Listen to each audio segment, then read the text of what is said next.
lovelies, what you might not realize is that I might be possibly the psychically most read woman in history. It's true. You see, in my previous life before Magical Egypt, my husband and I invented the psychic hotline. Yes, the psychic hotline that you know about with the 900 numbers and all of that. And as a result, I had to test over 3,000 psychics. And so that's given me a clue or two about the whole phenomena of psychics. So we're going to take Clif High's latest post on SciTech, break it down and expand it because there is so much cool stuff in there. Are you ready? Okay, so as I said, I've hired over 3,000 psychics in my time. We had an office in Los Angeles, in Baltimore, and San Diego, and it's not an exaggeration to say 3,000. It was crazy. I've worked with them, I tested them, I watched them, and I saw all kinds of crazy things happen that one day I'll do a video on because it's really phenomenal to be in a room with 3,000 psychics. Anyway, I noticed patterns, undeniable patterns.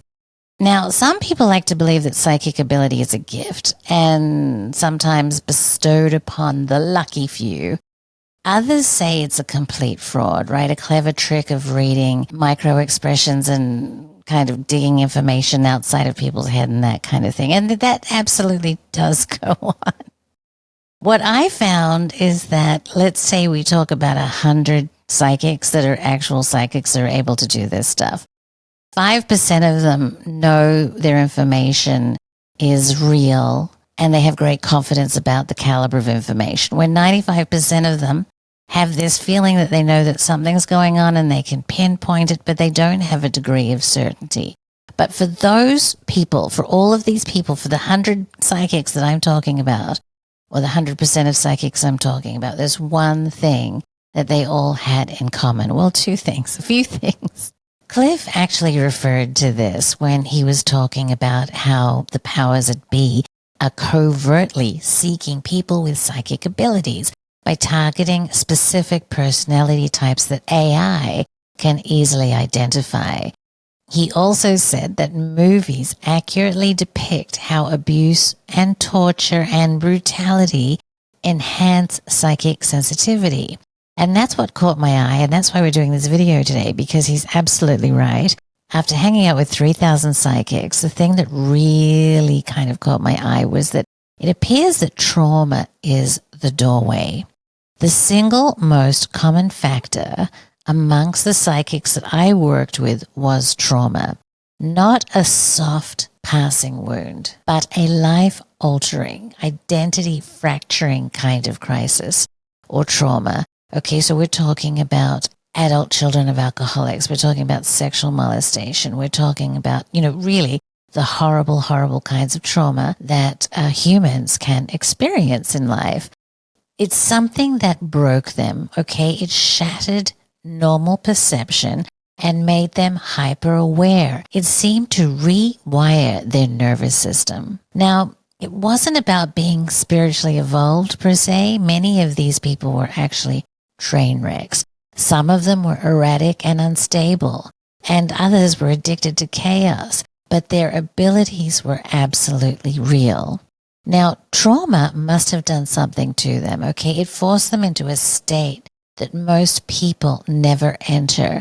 It made them disassociate, live in altered consciousness. It trained their minds somehow not out of choice, but out of survival. And that's when I realized trauma didn't just open psychic ability, it forced them to practice it. Now, I talk about Ingo Swann a lot, and Ingo Swann says that we all have psychic ability. The problem is that we just don't use it. I love to use the analogy of the guitar.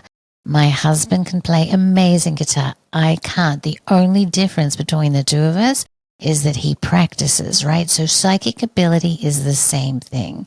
It isn't magic. It is a practiced art that we all have. And in the case of these people that have had trauma, it's actually an adaptation. Think about it. If you're forced to survive in the wild, for example, Your senses sharpen. You hear every snap of a twig. You feel the wind shift before the storm comes, right? Psychic ability works in the same way, or at least this is my theory on it. When you are living in a dangerous situation where you are suffering from physical or mental abuse, you become hypervigilant. Constantly scanning for danger evolves into sensing energy and intent. Disassociation becomes trance. Escaping the present turns into slipping between reality layers. Emotional shutdown amplifies telepathy. Okay? Shutting down quiets the mind.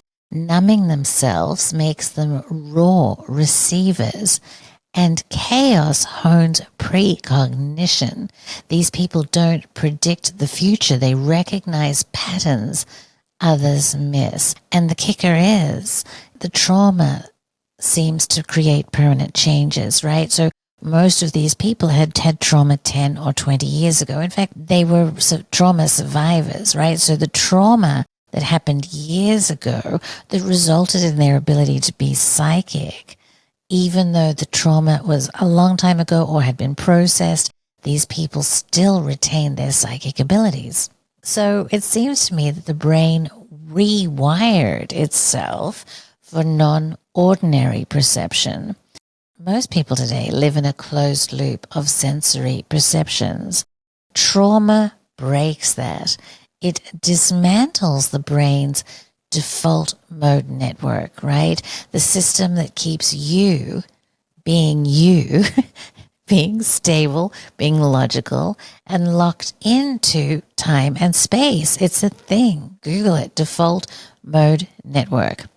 So when trauma happens, that network shatters and perception changes.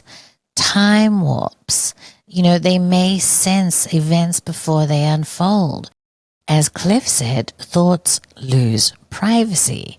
Stray impressions and emotions seep in. In fact, this seems to be maybe one of the reasons that Clif was talking about, that they're recruiting people. He also made the point that there are no more secrets, and maybe this is the case, right? These people, as he said, pick up the thoughts before they become manifest because they're already in the stream. They're already in the flow. And we're going to do a video on that too because it's fascinating, but it requires its own explanation. Okay, so this isn't fantasy. Neuroscience confirms that altered states weaken the brain's filters. If reality is larger than we assume, these people are simply less protected from it. Okay, now, one of the other things was really funny is that we had vending machines and they always were empty. They were stocked with sugar and I could not keep it filled up because these people ate more sugar than I had ever seen in my life. So I believe that psychic work burns energy. And the reason they ate sugar is that sugar quickly replaced it. Now, the truth is, at first I thought it was a vice, an addiction, a bad habit, but then I noticed a pattern. They weren't just snacking, they were fueling. Psychic work drained them. It left them raw. Their bodies craved quick glucose, fast-burning energy, the same way a marathon runner needs carbs. Why? Well, the brain burns glucose faster during altered states. Psychic work isn't free. It's metabolically expensive. Also, dopamine and serotonin get depleted. Sugar was their way of resetting after readings, like an unconscious self-medication.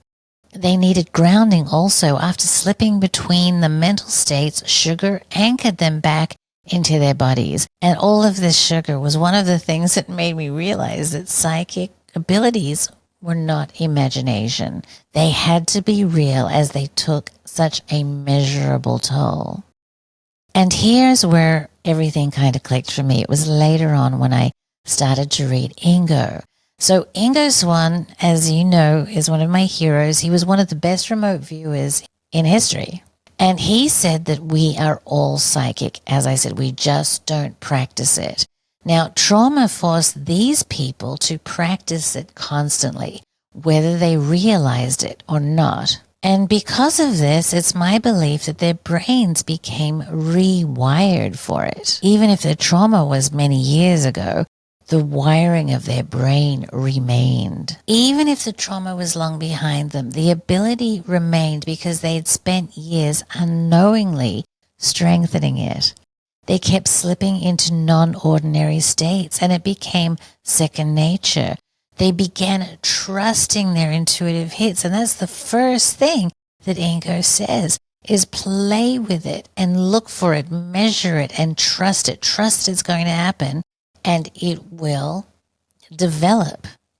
And I'm guessing that their brains probably stopped filtering reality the way normal people's do. And once those barriers were gone, they never fully came back. So what does all of this tell us? Psychic ability isn't about being gifted. It's something we all have, but it is brought to the fore when the brain stops filtering reality the way it normally does. You repeatedly practice altered perceptions, whether by choice or by force, and you learn to trust what comes through. The psychics I worked with didn't follow the standard spiritual script. They weren't enlightened. They weren't all meditating in white robes or channeling angelic visions. They were trauma survivors who had been thrown into the deep end of consciousness, and in learning to survive, they accidentally became experts in seeing the unseen. If trauma could do this to them, could unlock this door, then the real question is, what happens when someone practices it without trauma? Maybe we were never meant to need trauma to wake this up. Maybe we were just never taught how to use it. As Ingo Swann says, we all have these abilities, and the fact that there are people out there that have secrets that don't want us to know them, let's call them the powerful, they've created this reality where these kinds of behaviors are not encouraged at all. If anything, they're actively discouraged, because at the end of the day, they want to keep their secrets, right? Have you ever had a psychic experience you couldn't explain? Or did something shift in you after you experienced trauma, perhaps making you more intuitive, more perceptive?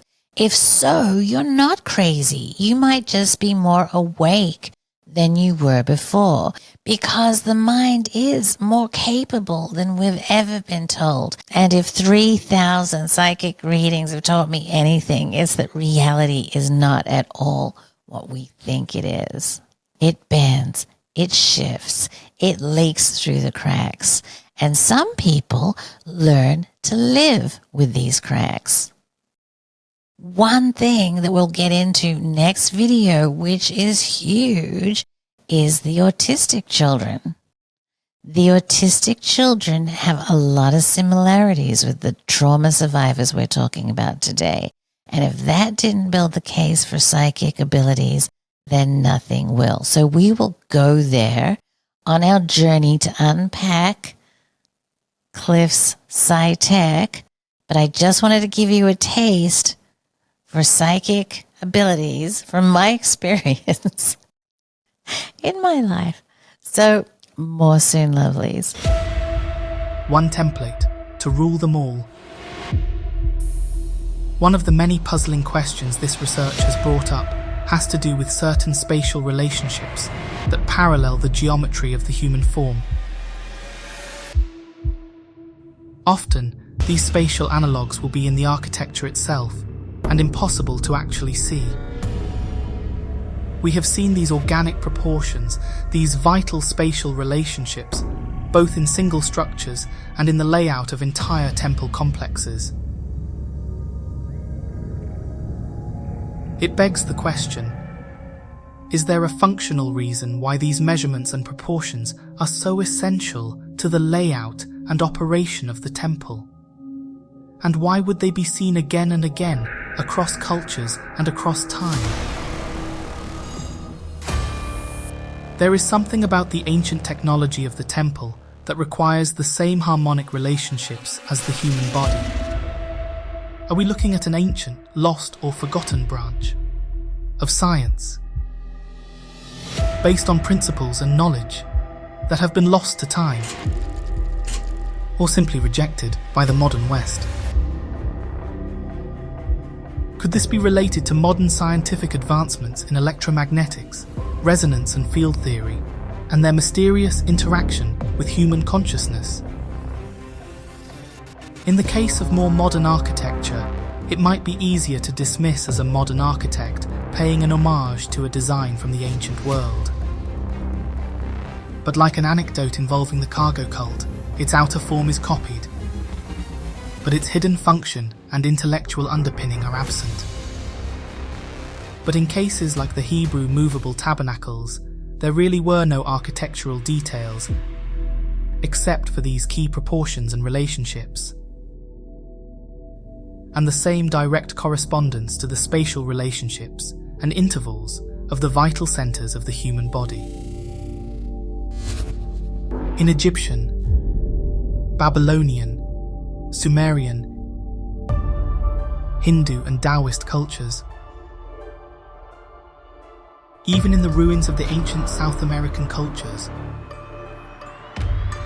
these same secret templates invisibly govern the layout of the physical temples. A common, hidden message expressed across each of the major cultures of the ancient world, and recurring as echoes in later sacred art and architecture. This is another example of an anomalously sophisticated scientific and technical acumen that appears to be fully developed at the very beginning of recorded history. What are these mysterious invisible templates drawing our attention to? Could we be looking at the tattered evidence of an ancient science, whose purposes and foundational understandings are opaque to us in the modern world? And is there something deeper that these temples all carry? How can it be that one template is the invisible and silent governor of temples and sacred art from around the world and throughout time? This is no conspiracy theory. It's not about aliens or unprovable speculation. It's about artists discovering a visual language embedded in the art and architecture of the ancient world. A visual language that transmits an ancient message. A scientific time capsule for the ages, immortalizing an anomalously sophisticated corpus of knowledge about the very thing that continues to elude modern Western scientists: the hard problem of consciousness.